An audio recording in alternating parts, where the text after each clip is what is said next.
On t'a déjà dit que t'étais instable, ou que tu commençais des tonnes de trucs mais que tu terminais jamais rien, ou alors que franchement tu devrais te poser? Est-ce que tu t'es déjà senti en décalage avec le reste du monde? T'as eu cette impression que personne ne te comprend, voire même pire, que les gens te jugent? Tu changes de passion tous les 3 jours? Tu as peur et surtout pas du tout envie de choisir qu'une seule voie? Avec, tu sais, cette petite voix dans ta tête qui te dit « Mais si c'était pas le bon choix? Et si l'autre était mieux ?» Et t'aimerais avoir une éternité pour tout voir, tout savoir, tout découvrir? Alors t'es sûrement multipassionné, et t'es peut-être aussi multipotentiel. Bienvenue sur Multiquoi, le podcast des personnalités atypiques. Multipotentialité, multipassion, atypie et neurodiversité sont les maîtres mots ici. Moi c'est Sego, et après plus de 10 ans dans le recrutement, un projet entrepreneurial qui a clairement foiré, un bon burn-out bien salé, j'ai décidé de me reconvertir pour accompagner les profils pluriels comme le mien. Seul ou en compagnie de personnes plus extraordinaires les unes que les autres, je t'invite à faire un saut dans nos cerveaux si particuliers. Alors, tu nous rejoins? Bonne écoute! Hello tout le monde, j'espère que vous allez bien et je suis très heureuse de vous retrouver dans ce nouvel épisode du podcast Multiquoi. Et je suis un peu dégoûtée puisque j'ai perdu le petit bâton qui me sert à porter mon micro cravate. Voilà, donc pour les gens qui sont en format vidéo, vous le voyez, j'ai mon petit micro cravate que j'utilise d'habitude pour faire mes réels et toute autre forme de vidéo. Mais quand je fais des épisodes de podcast, en général, j'ai mon espèce de bâton sur lequel je peux accrocher mon micro et c'est vachement plus pratique. Mais je ne sais pas où je l'ai foutu, voilà. J'ai rangé un peu mon espace de travail ces derniers jours. Visiblement, j'ai trop bien rangé puisque je ne sais pas où je l'ai mis. Voilà, bref. On va pas repartir sur une intro archi longue comme d'habitude, parce que vous savez que c'est pas l'objectif non plus et que j'ai une tendance à la digression très facile. Mais voilà, juste pour vous prévenir que je vais faire cet épisode du coup avec ce petit micro. Ça n'empêche que la qualité du son sera tout aussi bonne, mais juste je n'ai plus le petit support pour le porter. J'espère que vous allez bien, je suis très heureuse de vous retrouver cette semaine dans un nouvel épisode. Et je suis assez fière de moi parce que je n'ai pas annulé cet épisode, que j'enregistre vraiment last minute puisqu'on est vendredi 16h44 et que l'épisode est censé sortir demain matin. En sachant que récemment sur Spotify Creator, donc l'outil qu'on utilise pour implanter les épisodes de podcast, je me suis fait striker concernant la musique de mon générique de fin. Et c'est pour ça que dans l'épisode dernier, et probablement dans celui-ci, le temps que je fasse un nouveau générique, je n'ai pas pu mettre la musique qui est pourtant une musique libre de droit. Donc je pense que je vais en fait créer mes propres génériques. Comme ça, j'aurai les droits sur la musique et je me ferai pas striker par Spotify qui, on ne sait pas pourquoi, de temps en temps, se manifeste et annule des trucs, tout comme à l'ancienne sur mon épisode manga, mon podcast manga, pardon. Un jour, il m'avait striké un épisode sans forcément trop de raison. Bref, j'arrête ici la digression pour cette intro. Encore une fois, bienvenue à vous, bienvenue si c'est la première fois que vous écoutez un épisode ici, bienvenue aussi aux personnes qui écoutent régulièrement, et encore une fois, merci pour tous vos retours à chaque fois. Donc je sais que je le dis dans chaque épisode, mais c'est important, parce qu'encore une fois, le podcast, c'est vraiment un média qui est quand même à sens unique, et c'est pas toujours évident de pouvoir échanger sur ces sujets-là. Donc, comme je le dis à chaque fois, n'hésitez pas à venir me voir sur mes différents réseaux si vous avez envie qu'on échange de manière un peu plus aboutie que juste en commentaire du podcast. Aujourd'hui, j'avais envie de parler d'un sujet un peu particulier qui me tient à cœur et qui m'est revenu en tête plusieurs fois ces dernières semaines, par le biais d'échanges avec vous, par le biais de ma propre expérience à moi. Et je voulais parler en fait de l'entourage qu'on a quand on est une personne multipotentielle. Parce que c'est pas toujours évident à gérer pour nous, c'est pas toujours évident à gérer pour notre entourage. Donc quand je dis entourage, c'est vraiment au sens très large. C'est donc la famille, les amis, les conjoints, etc.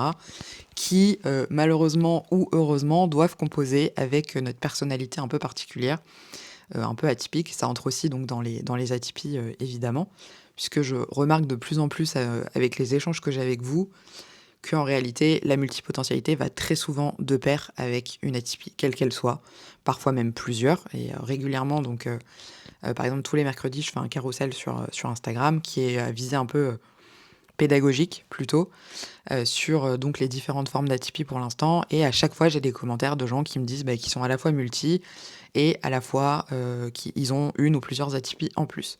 En ce qui me concerne, pour le moment, la seule atypie que j'ai de diagnostiquer, on va dire, c'est l'hypersensibilité. Puis encore une fois, il y a des nombreux débats sur les différentes atypies, celles qui sont officielles, celles qui ne le sont pas, celles qui peuvent être diagnostiquées, celles qui ne le sont pas. Et ça reste un monde très flou.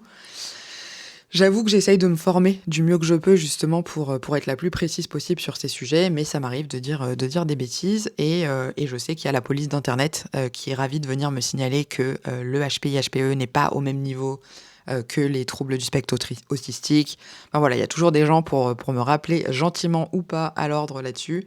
Mais voilà, dans ce que j'englobe on va dire dans les atypies au sens large, c'est tout ce qui va être le TDAH, le TSA, l'hypersensibilité, les HPE, HPI, les troubles 10, et puis l'hypersensibilité, si je ne l'ai pas déjà dit, mais je crois que je l'ai déjà dit. Donc voilà, c'était juste un petit disclaimer comme ça, non pas pour refaire une intro trop longue, mais juste pour clarifier un peu la situation. Mais en tout cas, merci quand vous faites des retours là-dessus, c'est vraiment très cool. Et donc, ce que je disais, c'est que dans la vie, c'est pas toujours évident d'avoir un cerveau un petit peu particulier, d'avoir ces connexions qu'on fait différemment. Cette semaine, j'ai posté un réel lundi sur le fait que quand on est multipotentiel, souvent, on va avoir tendance à minimiser un petit peu nos réussites parce que on a l'impression que ça fait soit de nous des gens prétentieux, soit des gens qui sont instables. Et ça, c'est un peu le grand sujet de la multipotentialité et du contenu que je fais assez régulièrement, d'essayer de vous faire comprendre que non, vous n'êtes pas bizarre, vous n'êtes pas instable, vous n'êtes pas chelou, vous n'êtes pas étrange. C'est juste que on a ce mode de fonctionnement qui est un petit peu particulier et qui n'est pas toujours facile à comprendre par les autres personnes, par les neurotypiques, comme on dit, ou les gens qui juste ont des raisonnements plus rationnels et plus logiques que les nôtres, qui ont tendance à partir un peu dans tous les sens. Donc voilà, je voulais parler de ça aujourd'hui, en sachant que l'idée aussi dans les semaines qui viennent, c'est vraiment de commencer à travailler sur les épisodes un peu interview, où j'échangerai plutôt avec vous, avec des gens qui sont multipotentiels ou autres, et qui vont venir ici un petit peu raconter leur parcours. Et ça, j'ai très hâte de commencer parce que j'ai teasé ce truc-là cet été et j'ai toujours pas pris les mesures pour le faire. Mais voilà, je pense que ça peut être très intéressant. Et déjà, à titre personnel, j'ai rencontré certaines personnes et j'échange régulièrement avec vous. Et c'est vraiment un kiff à chaque fois parce que je découvre des parcours complètement atypiques et complètement extraordinaires. Et ça, c'est vraiment chouette. Donc voilà, ça arrive très bientôt.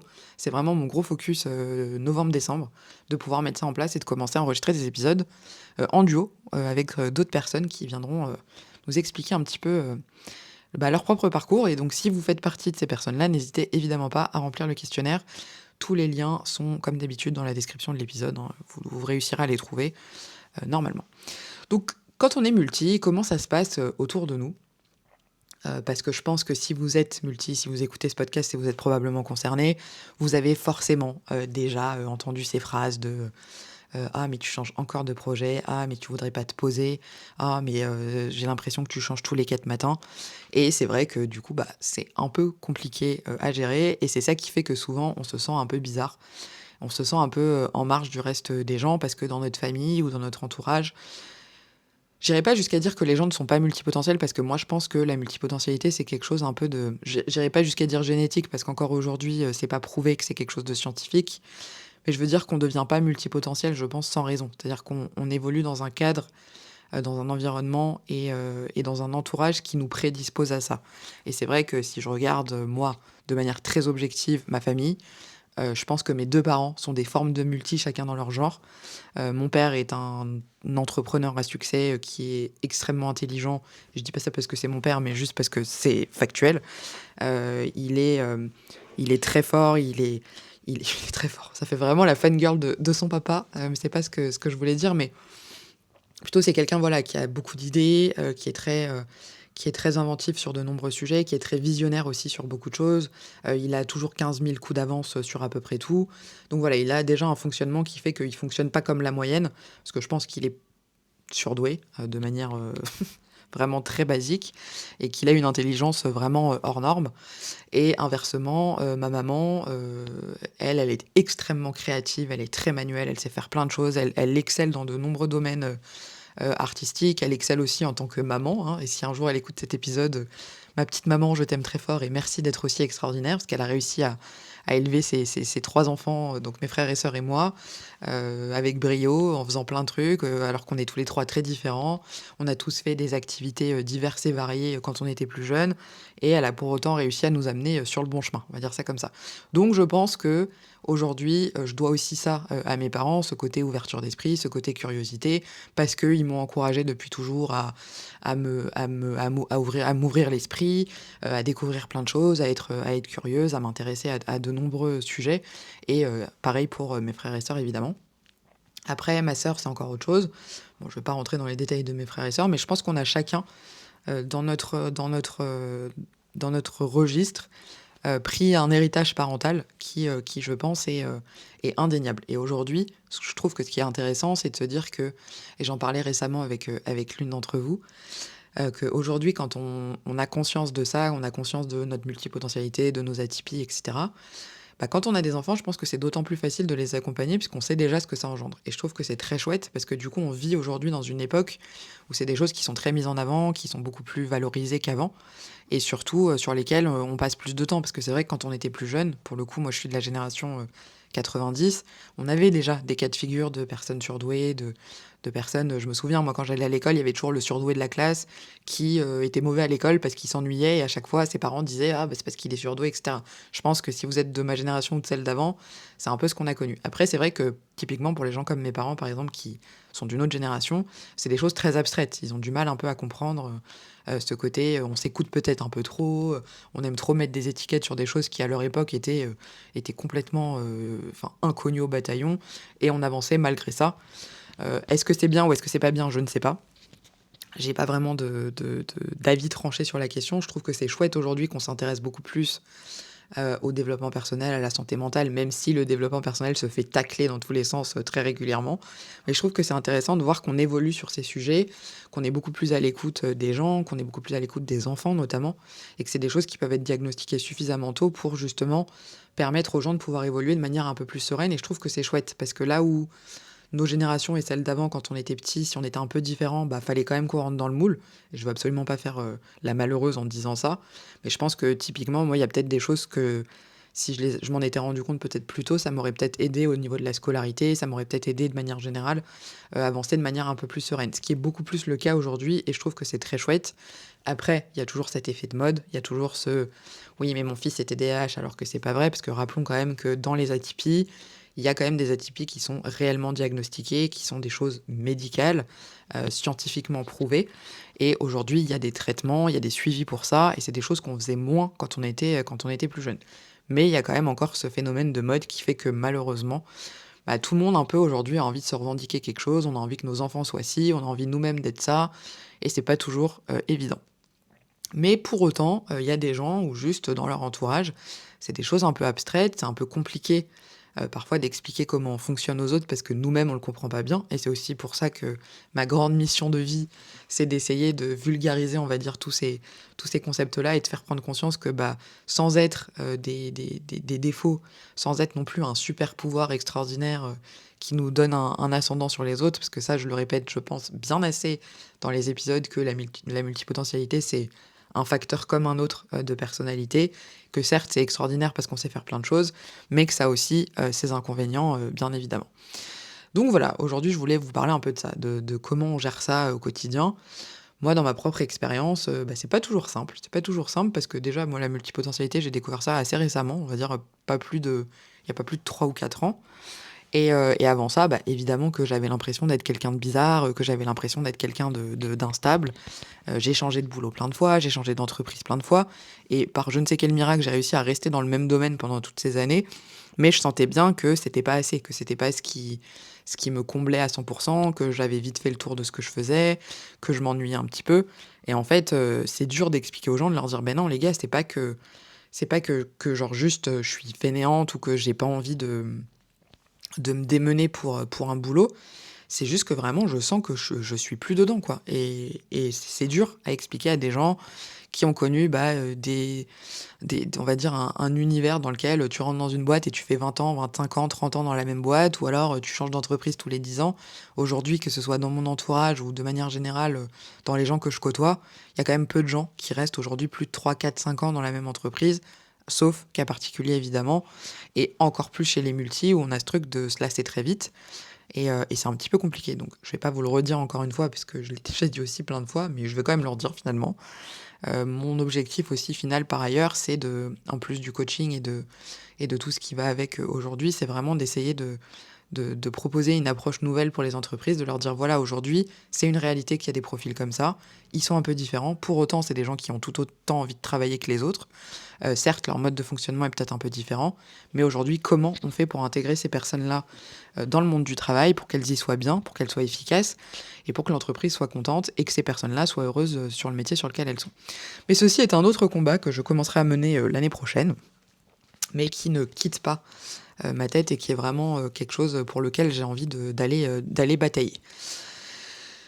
Du coup, pourquoi est-ce que pour toutes ces personnes, c'est un petit peu compliqué de comprendre? Parce que de manière générale, les gens cherchent la stabilité. C'est quelque chose d'assez humain. Je vais pas vous refaire un cours théorique sur la pyramide de Maslow et des besoins de l'être humain de manière générale, mais c'est vrai qu'en tant qu'humain, on aime bien être stable. On aime bien savoir qu'on n'est pas dans une zone de danger. On aime bien savoir qu'on a une situation financière, qu'on a un toit sur la tête, qu'on peut se nourrir, qu'on peut subvenir aux besoins, nos propres besoins, éventuellement ceux de nos enfants. Donc ça, c'est quelque chose qui est quasiment inné chez l'être humain de manière générale, d'avoir envie d'être stable, au-delà de tout ce qui est bonheur, etc., et épanouissement. Mais je pense que c'est pour tout le monde une nécessité première de se dire, bah voilà, aujourd'hui, je ne vis pas dans la rue, j'ai de quoi me nourrir, j'ai de quoi m'habiller, j'ai de quoi faire ce qu'il faut pour vivre, on va dire. Et c'est la majorité des gens qui sont comme ça. Et la grande majorité des gens sont très bien avec cette stabilité, vont la rechercher à tout prix.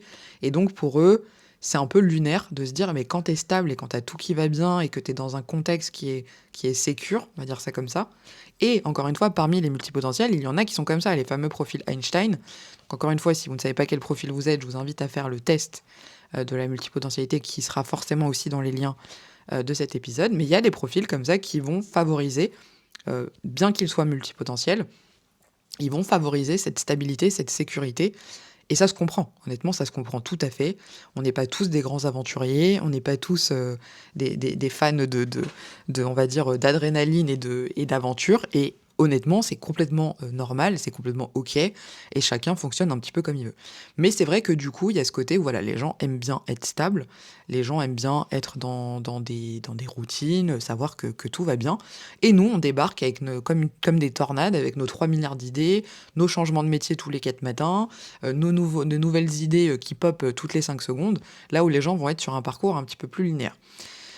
Encore une fois, au-delà de la stabilité, il y a aussi, je pense, un côté insécurité, et ça je le vois très régulièrement sur les réseaux, de manière générale, sur les coachs business et plein d'autres domaines du développement personnel.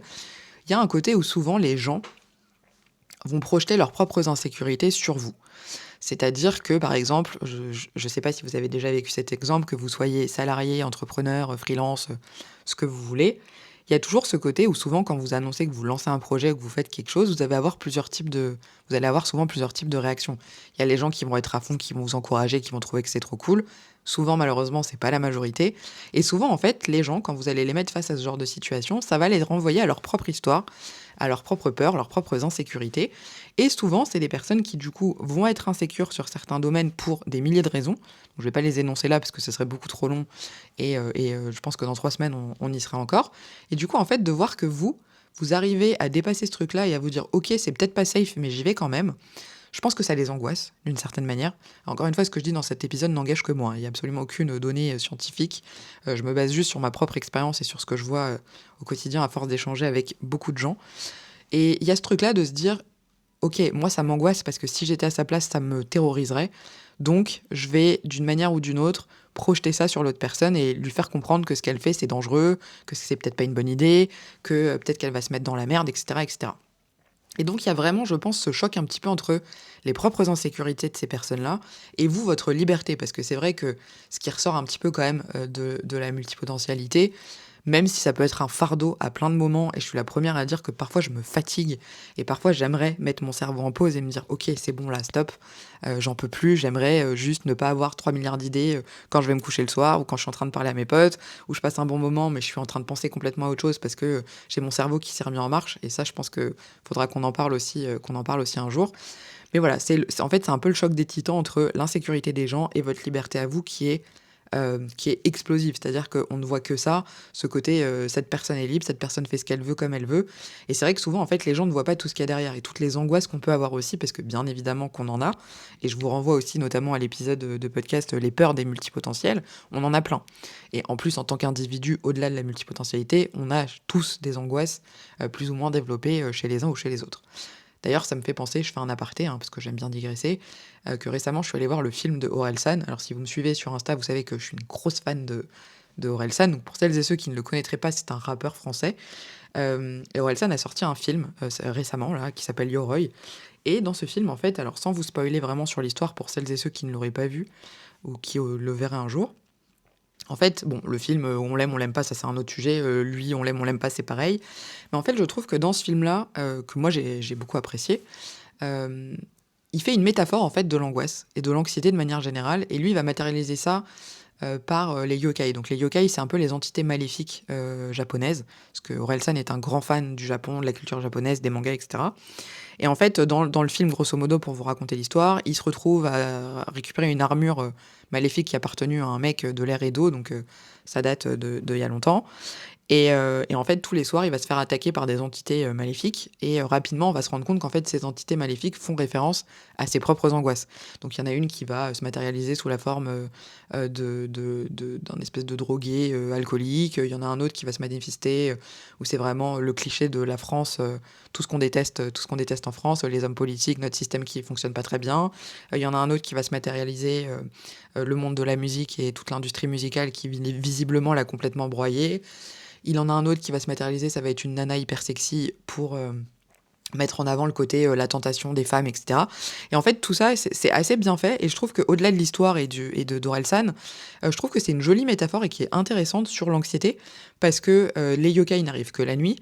Les yokai l'attaquent. Et en fait, il comprend pas trop ce qui lui arrive, en fait. Et j'ai trouvé que c'était bien amené au-delà des autres sujets qu'il traite dans ce film, parce que justement, en fait, ça nous explique que nos plus grands combats, finalement, c'est contre nous-mêmes. Et c'est vrai qu'en tant que multi, on a donc tout le panel de choses très chouettes, mais on a aussi tout le panel de choses beaucoup moins chouettes et qui souvent va engendrer beaucoup d'angoisse. Et moi-même, à titre personnel, c'est la première année de ma vie où j'ai beaucoup plus d'angoisse qu'avant, parce que je les identifie beaucoup mieux, parce que je comprends peut-être un peu mieux comment je fonctionne aussi et que j'ai fait un gros travail aussi de thérapie, etc.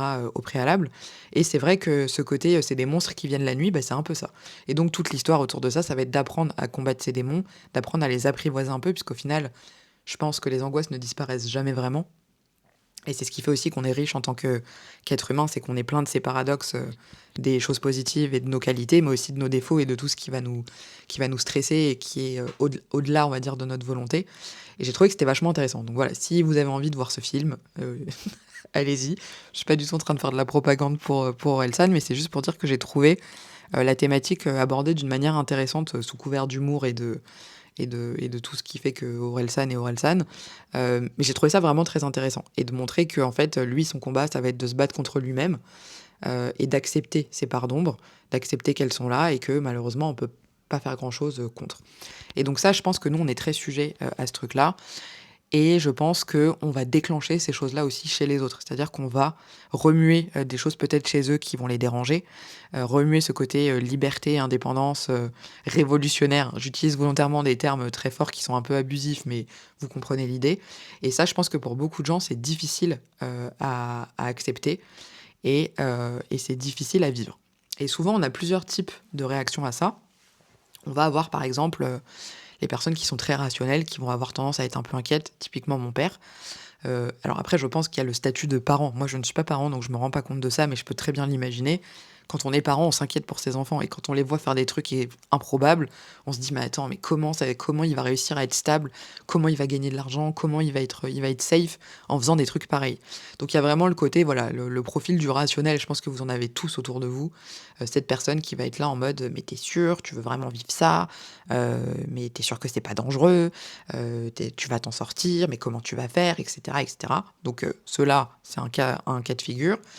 On a ensuite ceux qui vont être un peu paternalistes, maternalistes, en vous disant, mais tu sais, ils vont nous donner plein de conseils et réfléchir et penser à notre place. Vous savez, les conseils du genre, mais tu sais, je pense que si tu te stabilises un peu, ça te ferait du bien, peut-être que ce serait mieux pour toi. Donc ils sont toujours alors, je vais pas dire de fausse bienveillance, parce que je pense que dans le lot, il y a vraiment des gens vraiment gentils qui se soucient vraiment de vous. Mais il y a toujours ce côté un peu, voilà, donneur de leçons, mais tu sais, peut-être que, alors qu'ils sont pas dans votre vie, ils sont pas dans votre tête, ils savent pas ce qui se passe. Et ça, je trouve que c'est les plus compliqués à gérer parce que, en fait, vous vous retrouvez à vous justifier sur des choses qui, en fait, vous regardent et regardent pas les autres. Et parfois, c'est un peu agaçant ce truc-là de se dire, mais attends, en fait, t'es qui pour me dire ça? T'es pas dans ma tête. Vous savez, c'est comme les gens qui vont juger votre couple. Ça peut être vos amis. Encore une fois, ça peut partir vraiment d'un bon sentiment de base. Mais moi, j'ai vraiment appris un truc dans la vie, c'est qu'on n'est pas dans les couples des gens, on n'est pas dans la tête des gens. On sait pas comment ça se passe, on sait pas toujours ce que les gens vivent, même les gens qui partagent, notre quotidien de manière, enfin vous, par exemple, conjoint, conjointe. Hem et donc en fait, il faut essayer de pas, juger les gens, de pas essayer de trop exprimer, donner votre avis, même si c'est humain encore une fois de donner des conseils, de donner son avis, surtout quand on aime les gens, on a envie de les aider, on a envie de qu'ils se plantent pas et qu'ils aillent sur la bonne voie. Mais il y a des moments où en fait on se retrouve à justifier des choses qu'on ne devrait pas avoir à justifier. Et d'autant plus, je pense, quand on a ce côté un peu multi à partir dans tous les sens, où les gens vont être là, mais tu sais, ce serait peut-être mieux que, ou il faudrait que tu fasses ça, ou ah, mais tu sais, pour ton bien, nanani, nanana. Et bref, ça c'est exaspérant. Et pour tous les aspects de la vie, que ce soit les gens qui vous donnent des conseils sur votre boulot, sur votre projet, sur comment vous élevez vos enfants, sur ce que vous mangez, le sport que vous faites. Enfin, je suis sûre que vous voyez très bien de quelle personne je veux parler et je suis sûre que vous en avez dans votre entourage. Et ça, je trouve que c'est le plus compliqué parce qu'on est là à se justifier sur soi-même alors qu'on devrait pas en fait. Et juste dire aux gens, mais écoute, en fait, mêle-toi de tes affaires. Moi, je gère les miennes. Merci pour ta sollicitude et merci pour ton inquiétude, mais t'inquiète pas, tout va bien. Après, voilà, il faut pas être soi-même dans une posture, on va dire, entre guillemets, de victime qui va accentuer ce truc-là où les gens vont d'autant plus être ravis de vous donner des conseils et de vous materner parce que justement ils vont dire ah attends mais tu vois tu vas pas très bien, je suis sûr que c'est à cause de ton projet ou je suis sûr que c'est à cause de ci ou de ça. Et enfin la dernière catégorie de personnes, et je pense qu'il y en a plein d'autres, hein, et je vous invite à me dire celles que vous connaissez vous et que vous vivez au quotidien, les gens jaloux.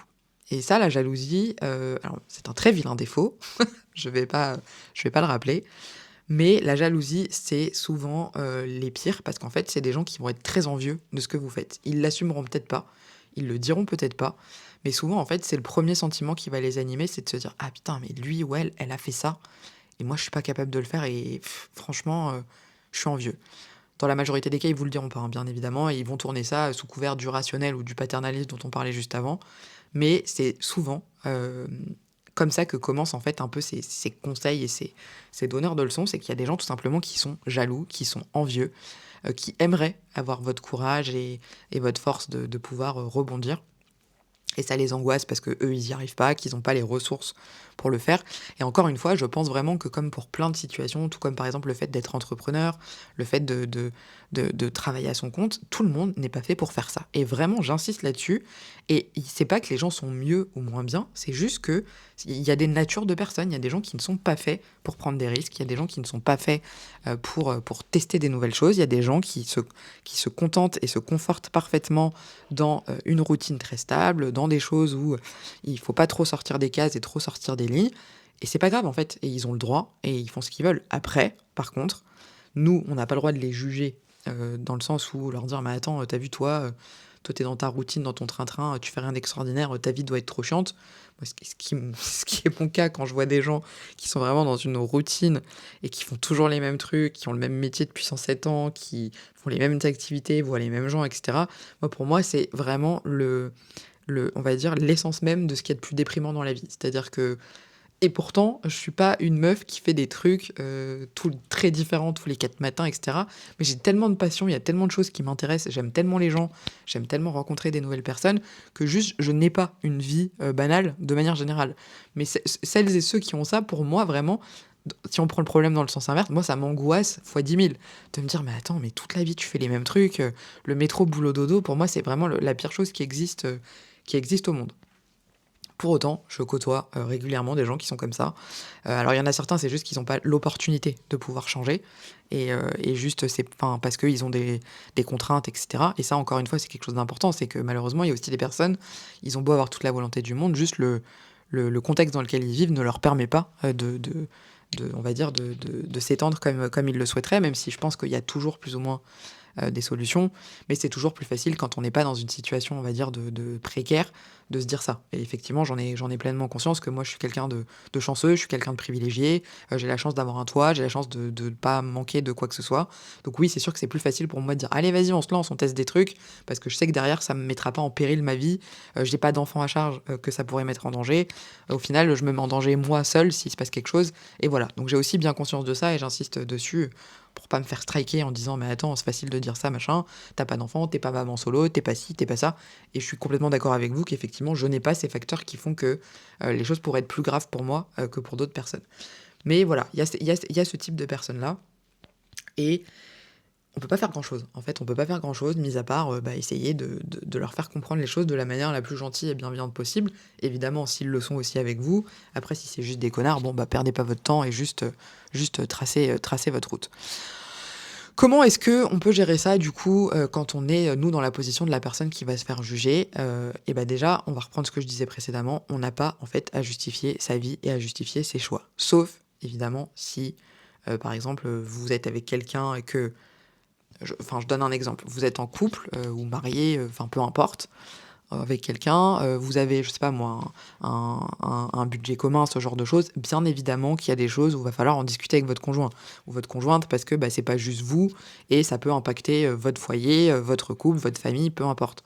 Donc évidemment que dans ces cas de figure-là, oui, on peut pas faire n'importe quoi et envoyer chez tout le monde. C'est sûr que il faut évidemment réfléchir selon le contexte dans lequel vous êtes. C'est-à-dire que si ça impacte d'autres personnes que vous, bien sûr qu'il va falloir l'aval de ces personnes-là ou d'y réfléchir de manière un peu différente que si c'est juste vous et que ça n'engage que vous. En tout cas, si c'est le cas, et si vous n'impactez personne, si ça ne dérange personne, si ça ne fait de mal à personne, en fait, vous n'avez pas à justifier. Tout comme quand vous prenez des décisions dans votre vie de manière générale, en fait, vous n'avez de compte à rendre à personne à part à vous-même. Et ça, c'est quelque chose qu'on a tendance à oublier. Il y a plein de gens qui adorent venir mettre leur grain de sel, venir donner leur avis, venir interagir et interférer dans votre vie. En fait, non, vous n'avez pas à justifier. Vous avez envie de changer de boulot, ça ne vous met pas en péril. Vous n'avez pas besoin d'aller emprunter de l'argent ou de faire chier le monde entier pour leur demander de vous aider. Et faites-le en fait. Et si les gens sont pas d'accord, en fait, ça revient au même. Je sais que c'est pas évident pour tout le monde. Je sais qu'il y a aussi des tempéraments, des personnalités, et que ça, pour moi, ça me paraît évident parce que j'ai une nature très révoltée de manière générale. Mais pour d'autres personnes, ça s'entend parfaitement. On n'a pas tous les mêmes forces de caractère, etc. Mais en fait, vous n'avez pas à justifier vos choix, vous n'avez pas à justifier vos décisions. Si vous avez envie de changer tous les 4 matins de travail et que ça n'impacte absolument personne à part vous, en fait, faites-le. Donc il faut avoir ce recul et cette liberté de se dire, en fait, c'est moi, c'est ma vie, tout comme vous n'aimeriez pas qu'on vous dise comment vous devez vous habiller ou ce que vous devez manger ou avec qui vous devez sortir ou ce que vous devez faire de vos enfants, etc. C'est exactement la même chose. En fait, juste, on fait ce qu'on veut. Oui, on va peut-être avoir une tendance à le faire différemment des autres, mais en fait, c'est notre vie et on a choisi de la faire comme ça et puis c'est tout. Vous pouvez aussi essayer d'adapter votre discours à la personne que vous avez en face de vous. C'est-à-dire que ça va pas être la même chose de parler à votre pote qu'à votre parent, qu'à votre grand-mère, qu'à votre boss, à différentes personnes en fait. Et je pense que ça, il y a un vrai travail aussi à faire là-dessus de communication. Parce qu'en fait, la communication, c'est quand même la base de absolument toutes les interactions entre les êtres humains de manière générale et quel que soit le registre dans lequel on est.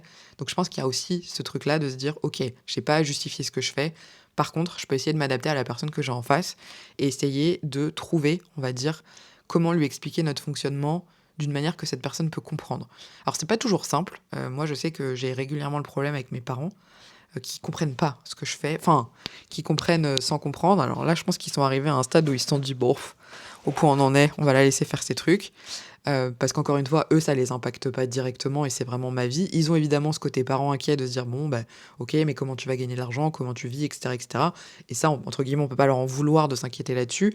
Mais c'est vrai que parfois, c'est compliqué de leur expliquer.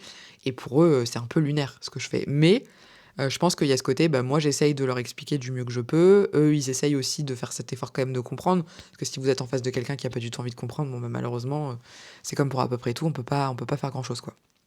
Donc voilà, essayez d'adapter ça peut-être d'une manière que les gens peuvent comprendre, essayez de prendre peut-être des exemples et des métaphores pour leur expliquer des choses qui sont adaptées, par exemple, à eux, leur fonctionnement. Moi, je sais que, par exemple, il y avait une manière d'expliquer que j'aime bien, c'est de dire, voilà, les personnes, on va dire, neurotypiques et qui sont dans un schéma classique, elles vont avoir comme une espèce de laser, ça pointe dans une seule direction, et ils vont suivre cette direction-là. Nous, les multis, c'est un peu comme si on était une boule à facettes, où en fait, la lumière va se répercuter sur nous, mais elle va partir dans plein de directions. Et donc, c'est pas du chaos, c'est juste que c'est un peu un espèce de feu d'artifice de plein de choses, et on va essayer d'aller regarder les différents rayons qui partent de cette boule à facettes, et de voir ce qu'on peut en faire ou non. Il y a certains qu'on va suivre parce que on peut, que ça nous intéresse, que c'est cool et que c'est factuel. Il y en a d'autres qui nous paraissent vraiment géniaux. Pour autant, on va pas aller dedans, on va pas suivre ces projets-là parce qu'on sait que ça sera peut-être un petit peu trop déraisonnable. Donc voilà, essayez du mieux que vous pouvez. Alors l'idée de cet épisode, c'est pas de vous donner 3 milliards d'exemples de métaphores à utiliser pour parler de vous à votre entourage, mais essayez du mieux que vous pouvez de faire comprendre les choses de la meilleure manière et de la plus bienveillante possible. Encore une fois, si en face vous avez quelqu'un qui est ouvert à la discussion, qui a envie de comprendre, et ça c'est le meilleur des cas. Après, dans les autres cas, bah, soit vous essayez et la personne ne comprend pas, et c'est pas grave. Et je pense que, pour aller encore plus loin que ça, je pense qu'il y a même des moments où ça fait aussi du tri dans son entourage. Alors sans vous dire claquer la porte au nez de tous les gens qui comprennent pas du tout, parce qu'encore une fois, c'est des questions de fonctionnement, de personnalité, etc.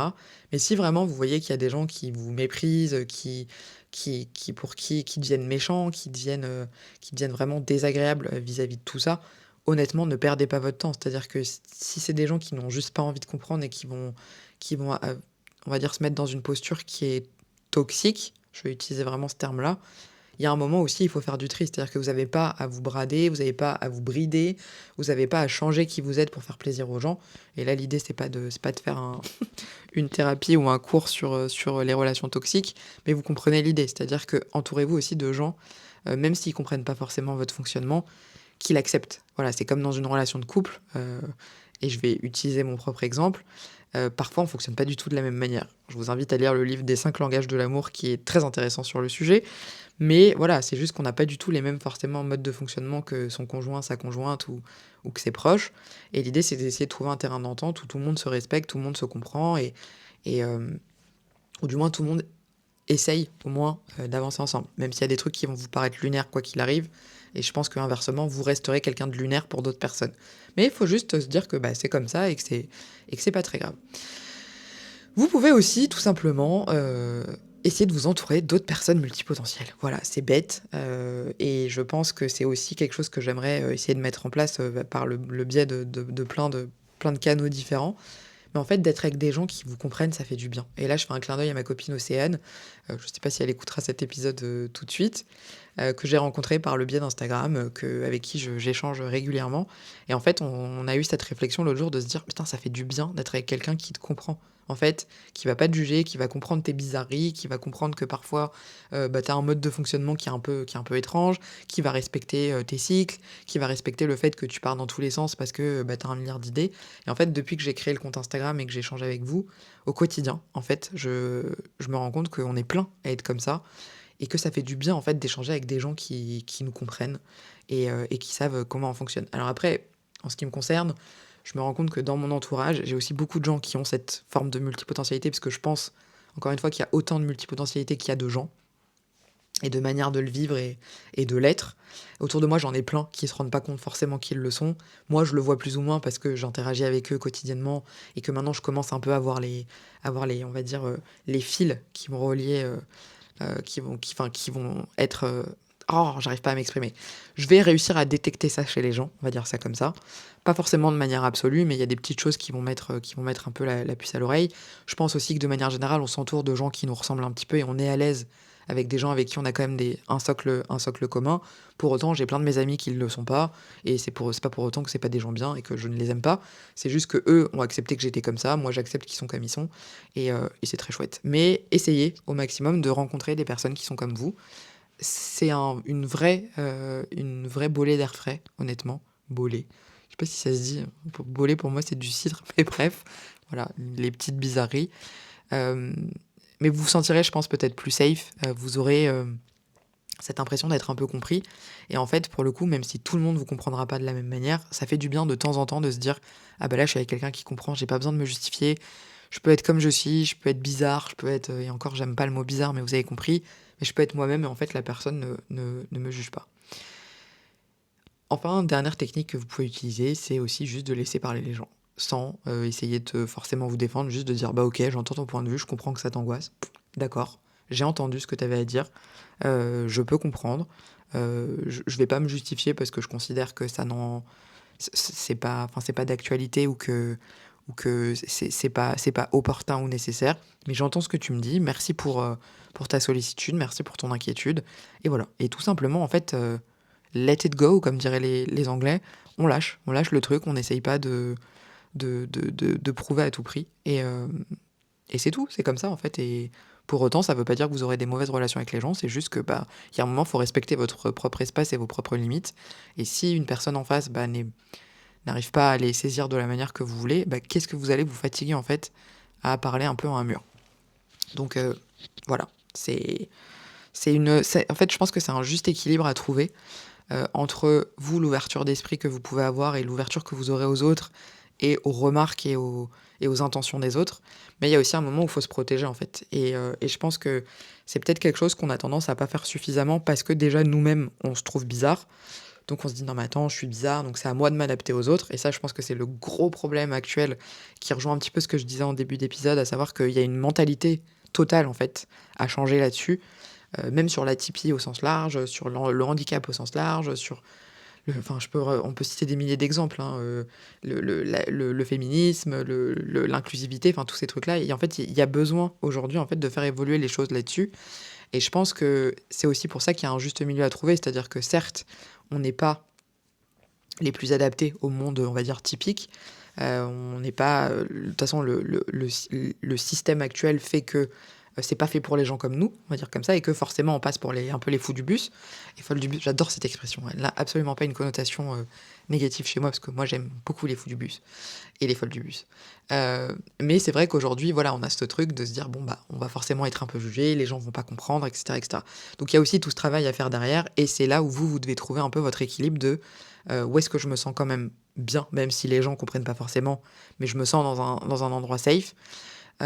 Et inversement, où est-ce que je commence à sortir de ma zone de confort, à être j'arrive plus à parler, dans une situation qui va être inconfortable pour moi, qui va être désagréable, qui va être blessante. Et en fait, si vous en arrivez là, stop. On ne va pas jusque-là. Et c'est aussi à vous d'aller poser vos limites, même si, encore une fois, vous êtes face à quelqu'un qui comprend pas. Il faut les mettre, parce que les gens vont venir interférer, vont venir mettre on va dire, déposer un espèce de grain de négativité qui ensuite va germer si vous n'en faites rien. Ouah, c'est beau ce que je dis. Mais vous avez compris l'idée. En fait, protégez-vous. Protégez-vous aussi de ça. Parce qu'encore une fois, vous n'avez pas à subir en fait la jalousie, l'envie, l'inquiétude des autres. Je pense qu'on a déjà suffisamment et largement à faire dans notre propre vie, avec nos propres problèmes, nos propres angoisses, nos propres problématiques, de manière générale, sans que tout soit forcément négatif, juste nos propres projets, tout simplement pour en plus devoir gérer ceux des autres. Et ça, c'est pareil pour plein de sujets. On parle de la multipotentialité, mais ça peut être sur bien d'autres aspects. En fait, juste protégez-vous de tout ce qui va être négatif pour vous, de tout ce qui ne vous apportera rien, et plus du mal que du bien. Et ça, c'est vraiment très important, et j'insiste dessus de manière générale dans la vie, et c'est pas toujours simple, et je suis la première à avoir des déconvenues et des déceptions très régulièrement parce que sur certains sujets, je me protège clairement pas assez. J'apprends à le faire, et je pense que l'expérience et l'âge aident aussi là-dessus. On devient plus méfiant, on fait un peu moins facilement confiance, etc.